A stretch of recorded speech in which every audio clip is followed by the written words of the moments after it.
tourists through the home where Ludwig van Beethoven had spent his last few years and did his greatest work. Among the group of English tourists was a young woman who felt that she could play rather well, and she was anxious to see the room where the piano of Beethoven was kept. The caretaker brought the small group into the room, and with great care, he drew back the cover from the top of the piano and said, "There, my friends, is the instrument upon which this man did his greatest work." The woman pushed herself to the front, sat down on the stool, and attempted to play one of Beethoven's sonatas. And she whirled around the stool when she was finished, looked at the caretaker and said, "I suppose you have a lot of people who like to play this instrument, don't you?" And the caretaker said, "Well, miss, last summer, Ignacy Jan Paderewski was here, and someone had him to play," but his response was, "No, I'm not worthy." What a put down. I want to talk today about pride and one of the 7 deadly sins, and about humility. It's contrasting virtue.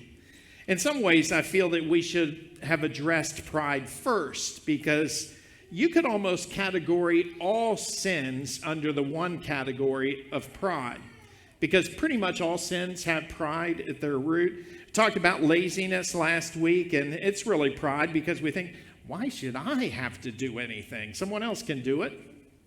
Pride. It's really that way with all of the other 6 sins. You could lump them all into the category of pride, but the one deadly sin doesn't sound as good as the 7 deadly sins, so we'll stay with that. We read in Proverbs 16, pride goes before destruction, a haughty spirit before a fall. Pride is that spiritual condition of the heart that precedes almost every sin. Every sin is selfishness in some form or another, but pride consists essentially in the delight in the thought of one's own superiority over others. I think we need to talk about that, because pride is becoming more and more of a problem among us. Psychologists for some time have been emphasizing the need for a good self-image. They point out that a person who has no self-pride is a pitiful character. Low self-esteem results in feelings of inadequacy and depression, self-consciousness. So we're told to believe in ourselves, to have a confidence in our ability to be proud of who we are and where we've come from. But over time, I've become more and more convinced that self-esteem is really garbage, at least for the Christian. And it's not what a Christian should strive for. Now, that statement may be a bit of a shock for you, but think about it. It's not self-esteem, it's God-esteem. It's not a good self-image, it's the image of God. And when you think about it that way, it's really better, because we fail all the time. We fall short regularly. We don't measure up to our own standards, much less God's. But when it's God-esteem, he never fails. He never falls short. God-esteem is actually more reliable and strong. Self-esteem, self-image, most of the time they're just code words for pride. The writers of both the Old and New Testaments warn us frequently against an inflated opinion of ourselves. James writes, God opposes the proud, but gives grace to the humble. We read in Proverbs, the Lord detests the proud of heart. Be sure of this, they will not go unpunished. Do you see how strong that is? Now, the pride God detests is not self-respect or a legitimate sense of personal dignity, but the pride God despises is a haughty, undue self-esteem that's out of proportion to its actual worth. Someone said, if you could buy that guy for what he's worth and sell him for what he thinks he's worth, you'd be a millionaire. And that's the case with a lot of people. Pride is that repugnant egotism, which is so repulsive to man and to God. It's that arrogant conceit that swaggers before men and struts into the presence of God. It's a superior attitude which induces in us a contempt for other people and makes us contemptible to others. Maybe you know someone who's a social snob and you think if she carries her nose so high that if it ever rains, she'll drown for sure. You know, some people are like that. We read in Psalms, whoever has haughty eyes and a proud heart, him will I not endure. And that kind of haughtiness is prevalent in our world. Just listen to the ads that appeal to us. You deserve this. It's expensive, but you deserve it. You're worth it. You owe it to yourself to purchase our product. Pride is disgusting in some athletes who boast that they deserve to be the most valuable player. They're actually worth more than the millions of dollars a year they make, or they're the greatest. Pride's also nauseating in politicians who feel that they're exempt from any kind of responsibility to their constituency, or they're above the normal laws of man. Many of them broke their own rules for COVID. And it's not just people in the world who are proud. Christians at times reek with false pride. We are so proud that it becomes difficult for us to express emotion, raise our hands in worship, laugh, cry, or express excitement. Our wounded pride, even in the church, is evidenced when our feelings get hurt because we weren't asked to be up front or we weren't given the leadership that we deserve. Our stubborn pride is evident when we refuse to follow the leader or refuse to admit that we were wrong. And most disgusting of all, our spiritual pride is evident when we look down our noses like the Pharisees of old and say about some people, Lord, I thank you that I'm not like that person, messed up, having all kinds of problems with their children, their marriage is a disaster, they're socially awkward.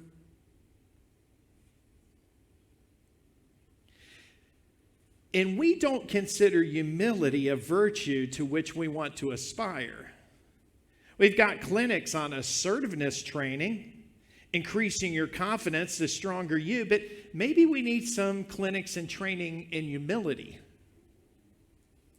We've got books galore on building your self-esteem, which is basically pride. Maybe we need some books and some sermons on breaking down our pride. Please open your Bibles or your Bible app, whichever you're using, to John chapter 13. And if you want to use one of the Bibles under the seat in front of you, it's on page 1066. And in this passage, we see a contrast between the false pride of the disciples and the genuine humility of Jesus. Many of you are familiar with this passage, but there are some important principles that we need to apply. And if you're here or you're watching online and you're not a Christian, maybe you're not even into this Jesus thing, this message can still be for you, because our society can use a little humility and a little less pride. And maybe you're going to see, and maybe what you're going to see in Jesus will at least help you move a step or two closer to him, because no one sets a better example than Jesus. The disciples' pride was evident in their refusal to wash each other's feet. Now, you may think that sounds odd, and it would be odd in our society, but keep in mind that foot washing was a normal custom in Jerusalem because there weren't many paved roads. There were a few paved streets in cities that the Romans had built, but for the most part, every city, large or small, was just covered with dust. Those of you that live on a gravel road or a dirt road have an idea of what we're talking about. You probably wish that there was a car wash at the end of every driveway. But the streets were just layers of dust, and you can imagine what kind of mess that would be when it rained. So there was this practical custom that was developed. When a couple invited you to their home for dinner, you were met at the door by a servant who had a basin of water and a pitcher and a towel, and you took off your sandals and they poured the water over your feet and dried your feet. You left your sandals at the door and then went in to enjoy the evening. We often speak of being so comfortable in somebody's house that we could kick off our shoes. That's kind of the idea.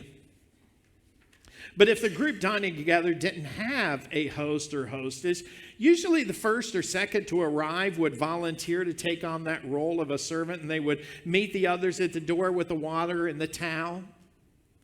But not this group. They had become way too important for that. So the disciples sat around the Last Supper with dirty feet. I'm convinced the only one with clean feet was Jesus. He probably arrived last and he had to wash his own feet. We don't see that in there, but I'm guessing that's the way it was. We're going to get to John in a minute that I had you turn to, so keep your Bible open there. But one of the other gospel writers, Luke, tells us why the disciples had refused to wash each other's feet. Matthew, Mark, Luke, and John all give a different perspective on the upper room. Luke tells us the attitude of the disciples at this point.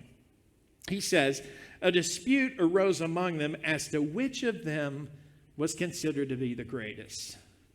Now, I know what you're thinking. Men don't do that. Men don't argue like that. If you've had boys, they never do that. But I just want to assure you, this is the inspired word of God, and I don't have time to do an apologetic thing and tell you why that's true. You're just going to have to accept it as fact that these men did that.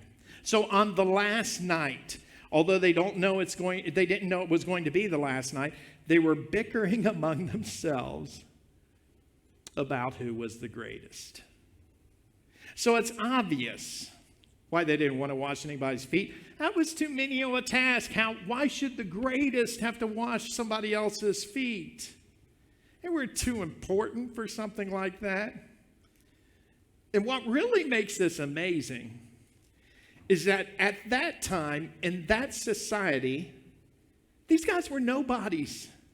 There were common fishermen, a greedy tax collector, and ignorant Galileans. They wouldn't have been anybody if Jesus hadn't selected them. You would have never heard the name of Simon Peter, James, and John, or Andrew if Jesus hadn't selected them. But a little bit of recognition goes to their heads. And they lost perspective and became proud. I think the same thing happens to us, at least to the person sitting next to you. We get a title, or we make money, or we get a position, and it goes in our head, and we forget that we're really nobodies. One philosopher said, man is just a small breaking out on the epidermis of a minor planet. That's real encouraging, isn't it? I read about a minister, and I heard about this at the time, who was given an honorary doctorate. And after that happened, he wrote a serious article in his church paper saying to his people, now, some of you have been confused as to how to address me. Some call me brother, some call me pastor, some call me Richard. But now that I've received this honor, you may all call me doctor.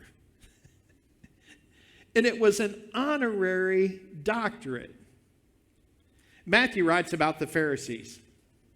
They loved the place of honor at banquets and the most important seats in the synagogues.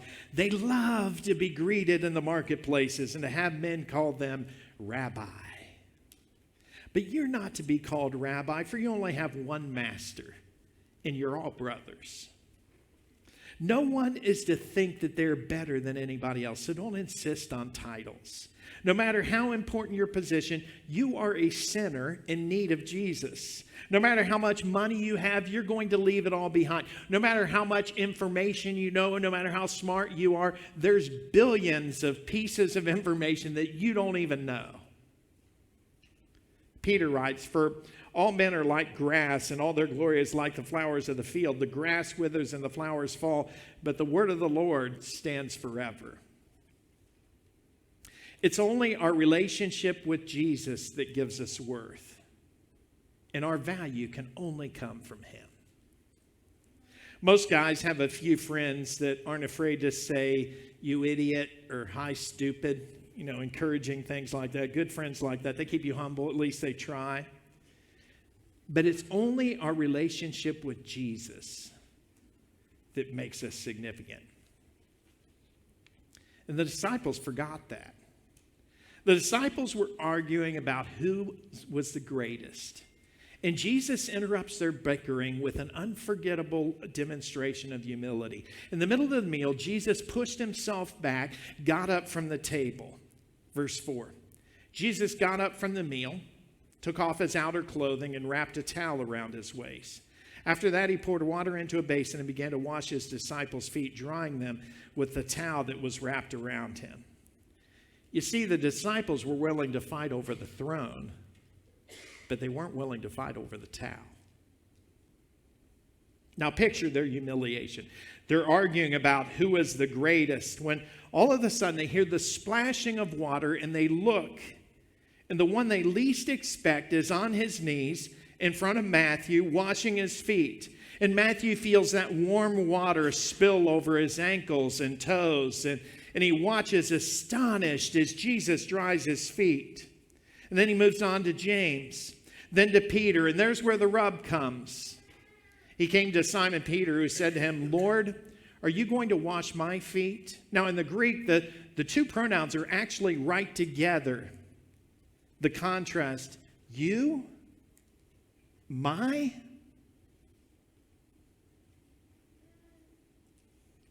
Jesus replied, "You do not realize now what I am doing, but later you will understand." In other words, it's going to come to you later, Peter. Just stay there. You're going to understand.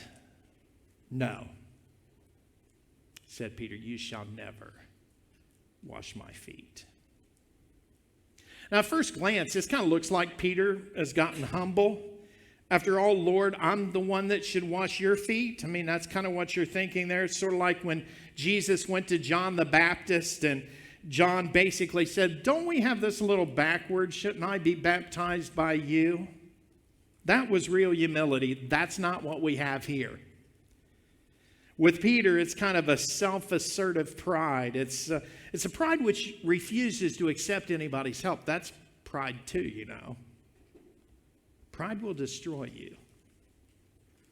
People will say, "Well, I would never share my problems with another Christian. I'll handle this myself. I'm never going to share my needs with anyone. That's too embarrassing." We can't let this out. It's going to ruin the family reputation. And Peter's pride is a pride that refuses to admit his need. It refuses to admit his feet are dirty. Jesus recognizes the false pride. And in verse 8, Jesus answered, "Unless I wash you, you have no part with me." Peter, there's the door. It's either I wash your feet or you're out of here. In other words, you either humble yourself or you won't have any part in this kingdom. That's pretty strong, don't you think? Verse 9. "Then Lord," Peter replied, "if that's what it takes, then not just my feet, but my hands and my head as well." Charles Swindoll points out that Peter was the kind of guy that once he got a truth, he hung himself on it. He's the kind of person who takes everything to the extreme. Jesus answered, "A person who's had a bath needs only to wash his feet. His whole body is clean." You don't need a bath, Peter. You've already been cleansed. And you are clean, though not every one of you. In the back of his mind was always this concern about Judas. And then individually, Jesus washed their feet. Maybe the best piece of management leadership advice I've ever got was, don't ask people to do something you're not willing to do. You're a terrible leader if you're above any task that you assign to others. If you won't clean toilets, how can you expect your kids to? Jesus showed them that he was not above this task. Little Carol came into the kitchen where her mother was making dinner, and her birthday was coming up, and she thought that was a good time to tell her what she wanted. She said, "Mom, I want a bike for my birthday." Now, little Carol was not the best little girl. She was a bit of a troublemaker. She'd gotten in trouble at school and at home, and Carol's mother asked her if she thought she deserved to get a bike for her birthday, and Carol, of course, said yes. Carol's mother, being a Christian woman, wanted her to reflect on her behavior over the last year and write a letter to God and tell him why she deserved a bike for her birthday. Carol stomped up the steps to her room and sat down to write a letter to God. Letter number 1, "Dear God, I've been a good girl this year, and I would like a bike for my birthday. I want a red one. Your friend, Carol. Oh, Carol knew this wasn't true. She had not been a good girl this year, so she tore up the letter and started over. Letter number 2. Dear God, this is your friend Carol. I've been a pretty good girl this year, and I would like a red bike for my birthday. Thank you, Carol. Oh, she knew this wasn't true either. She tore up the letter and started again. Letter number 3. Dear God, I know I haven't been a good girl this year. I'm sorry. I will be a good girl if you send me a red bike for my birthday. Thank you, Carol.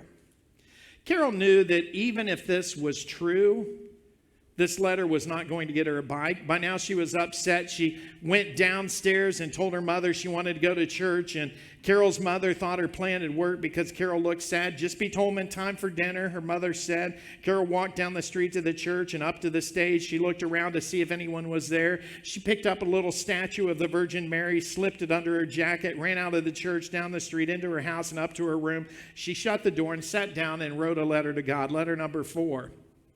I got your mama.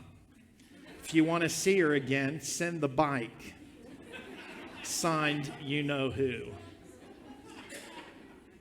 It's difficult to admit that we're wrong. You know why? Because it's humbling. It's embarrassing when we fall short. Let me give you 5 principles regarding humility, the antithesis of pride. And some of them are stated in this passage, some are implied, but I think they would be helpful for us to practice. The first is humility is unannounced. Pride always calls attention to itself, but humility is unannounced. Not once did Jesus say, I am now going to demonstrate humility. The minute you do that, you're proud. Someone jokingly said he was going to write a book entitled, My Humility and How I Obtained It. You know, you couldn't write that book, could you? You couldn't write about that. You cannot demonstrate humility by calling attention to it. You simply have to do it. In fact, the people who are the most humble are usually the people who are least aware of it. Jesus didn't announce anything. He just quietly girded himself with a towel and started to do it. The second principle is humility is not a sign of weakness, it's a sign of strength. Humility is a sign of strength. I like verse 3 where John writes how Jesus felt. Jesus knew that the Father had put all things under his power and that he had come from God and was returning to God. He knew who he was. And to be genuinely humble, you can't be a person who's threatened. You've got to be confident in what God can do through you. It's not a sign of weakness, but it's a sign of power. And Jesus was not weak with the truth. He didn't vacillate with Peter. He said, Peter, if you don't let me wash your feet, you have no part in the kingdom. A humble person is not a weak person who lets everybody walk all over him. He stands for truth. He's confident in himself.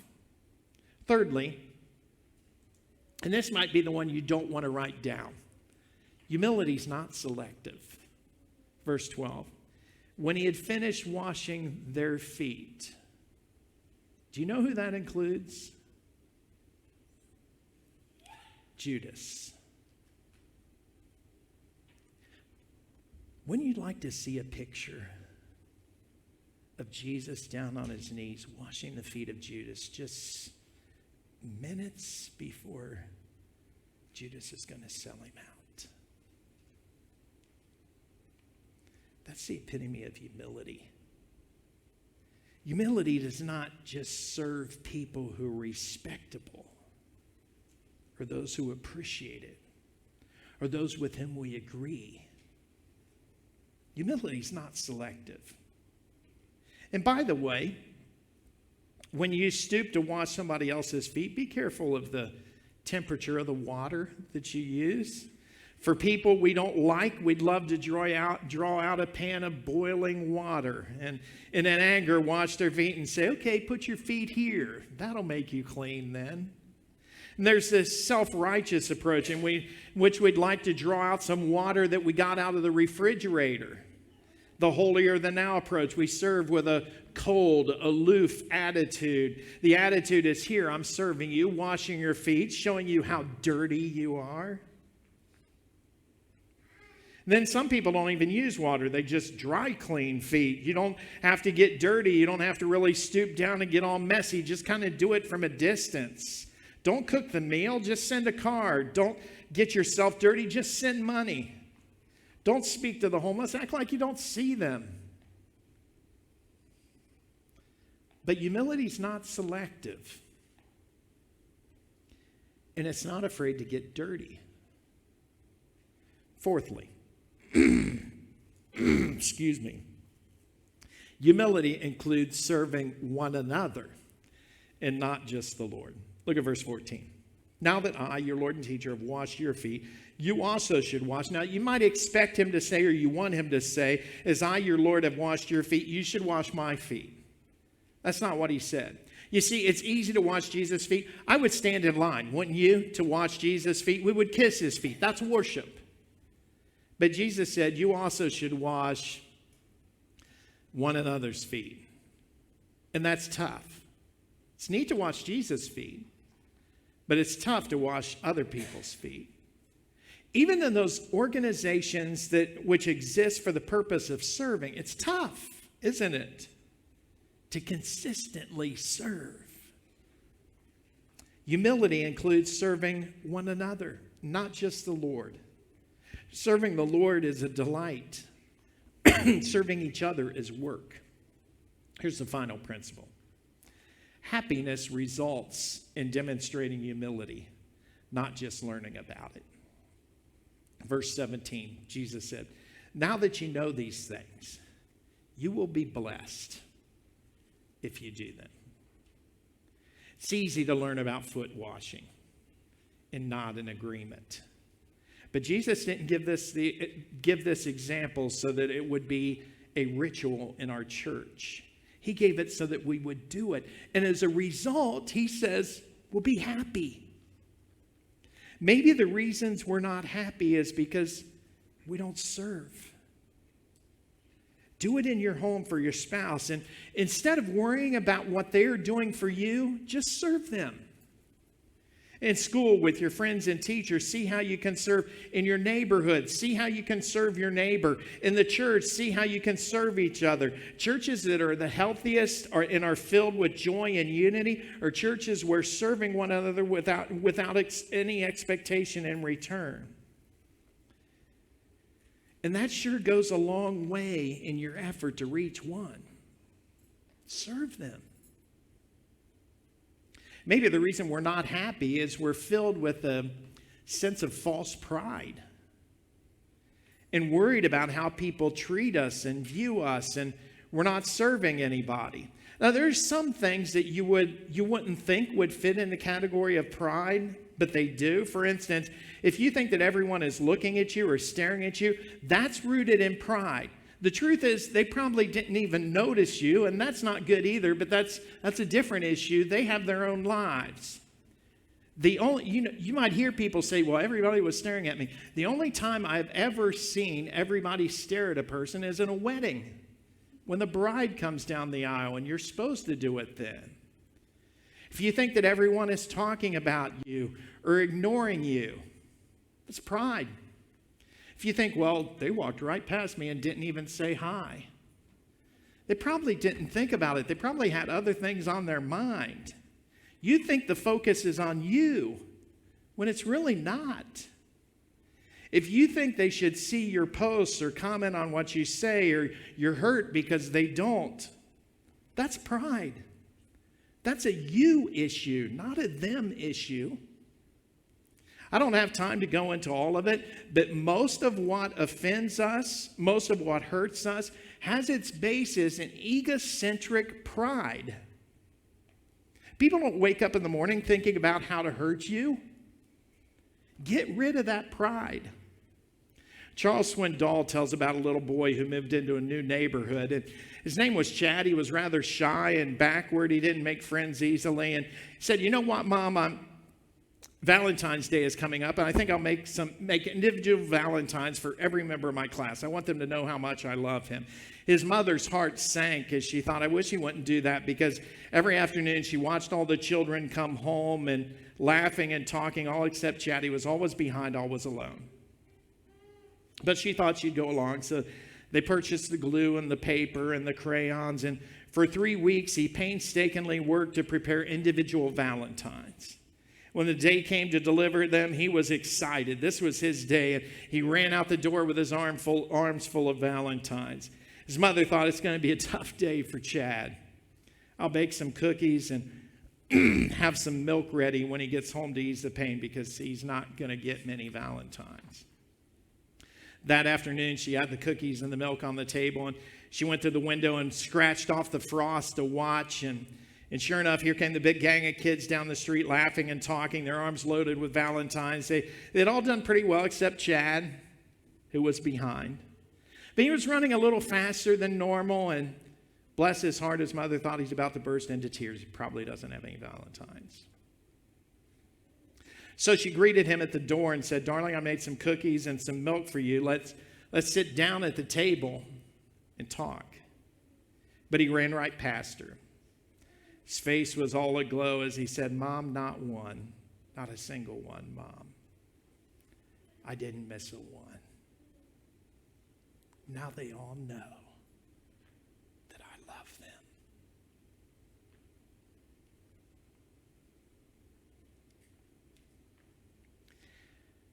Humility is not seeing what others will do for you and how others view you.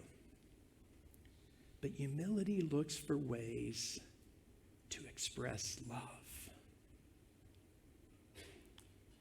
And happiness comes from doing it. I don't think we need a class on humility. We just need to personify it, to stoop low so that we can exalt Christ. If all you're concerned about is making Jesus look good, you'll find that pride heads right out the door. But the type of confidence that replaces it is so much better. If you're not a Christian, the first step in coming to God is to humble yourself as a little child and admit your need, and that begins at baptism. And baptism is indeed an act of humbling oneself. But why don't you come anyway? God opposes the proud, but gives grace to the humble.